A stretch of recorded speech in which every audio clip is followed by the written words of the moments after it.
আসসালামু আলাইকুম। Hello everyone, সবাই কেমন আছেন? আশা করি সবাই ভালো আছেন। আমিও ভালো আছি। এখানে দেখতে পাচ্ছেন আমি চুলায় দুধ গরম করছি 1 কাপ পরিমাণ মতো। এটা দিয়ে সাধারণত আমি কফি বানাবো।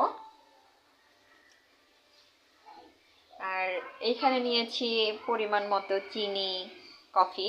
এটাকে আমি হাতে ফোম করব। দুধটা গরম হয়ে গেছে। সাধারণত আমি এভাবেই হাতে আর চামচ দিয়েই ফোমটা বানিয়ে ফেলি কফির। এতে ফোমি ভাবটা অনেক ভালো হয়। দেখুন আমাদের ফোমি ভাবটা হয়ে গেছে। দেখুন কত সুন্দর হয়েছে।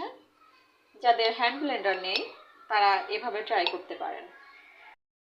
এদিকে আমার দুধটাও হয়ে গেছে, আমি এখন ঢেলে নেব।